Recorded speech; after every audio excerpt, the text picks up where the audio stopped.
I graduated with honors in Spanish. I thought my Spanish was somewhat good until I went to Spain for the first time, and I could not understand Spanish and I could not speak Spanish when I went to Spain. I didn't realize the extent to which I was ignorant of Spanish. I had sort of learned vocabulary from lists, memorized a list, regurgitated on a vocabulary quiz, and I don't think that's a very uncommon experience. I've had other friends who as well who have sort of done traditional type of language learning, done very well, and then gone to try to communicate in the language and faltered, fell on their faces miserably. And I was one of those people. And I think that sort of started the ball rolling for me, that there might be a better way to learn foreign languages.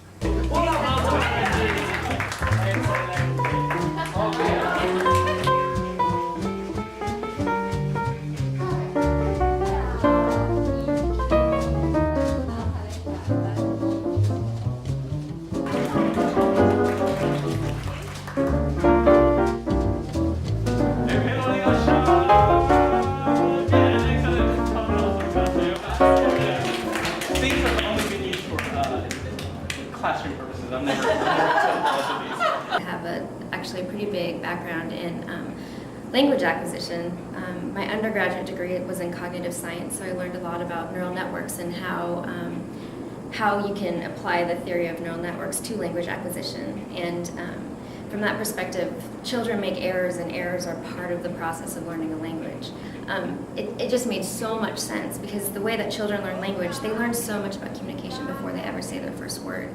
And so much of it is body movements. I mean, babies are born able to imitate, and they really learn communication through body movements and watching people and copying them well before they ever say their first word. And that's exactly what we started doing our first day. It models the natural acquisition of language. And it's just strange to me that I knew so much about language acquisition, but then I also thought I knew that it wasn't possible to learn a second language for me because it didn't work. And I don't know why I didn't put the two together before, but it's just been amazing. Everything's kinesthetic, everything's tactile, everything's sensory, and the more senses that are stimulated in the brain, the better you're going to remember it. What really encouraged me to bring my kids was the fact that they said that it was fun, that it was interactive, that it was hands-on, and that they were simultaneously using what they learned. Everything's real interactive. It's instead of sitting down reading, memorizing word lists or verb lists or learning how to conjugate verbs, you're just speaking and hearing and doing, and the teacher repeats it in different ways and acts it out, and it makes it fun. You don't even realize you're learning it, and then you see it and you're like, wow, I know that already. Tira. Lo siento, Ayuda. Ayuda. Ayuda es difícil. Muy bien. For a lot of people, the idea about taking on a new language, especially when they're not children anymore, could be pretty daunting. I think this is a great way to explore it. I think it's fun. I mean, it's silly and funny, and we get up and move around, and part of what that does is that it means that I'm relaxed. You know, I'm not really stressed out about getting it right, and I can, feel like I'm taking a lot more in than I would in a traditional setting. I've been saying for years I wanted to learn Spanish, but I've been really intimidated by learning.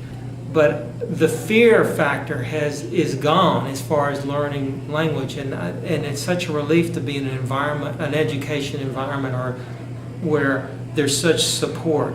You feel like there's no risk. I mean, the adults were very aware of that at the beginning. Within an hour or so, who cares? You were just taking risks and saying things anyway. I can see a lot of thought has gone into the curriculum, and it's smart. It's a smart curricula. The class is set up so that there isn't a point in the day where you get that kind of like, I can't do it. I could do it up to this point, but now I can't do it anymore. I never had that feeling the whole week. The Chinese and the adult Spanish both have enough action to make it enjoyable for me. Is comprehensible. You understand everything. There's a lot of repetition. You have opportunity to hear all the vocabulary words over and over again. I like the way she puts everything on the wall. So if you missed that word or didn't get it, you look up and just see it.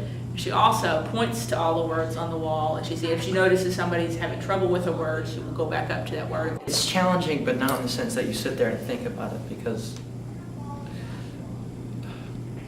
he always gives you an answer, but not through speaking to you. I think many people learn in different ways, but I think TPR and TPRS, I think they span those learning styles. Teachers are trained to find a way that each individual will learn, and they realize that everybody learns differently. Some people need to see the word written, some people need to hear it 6 times, some people need extra work at home, they want to do it. There's so many different levels of instruction going on simultaneously, and yet somehow I can be in the same class with a more experienced person and yet feel like I belong there.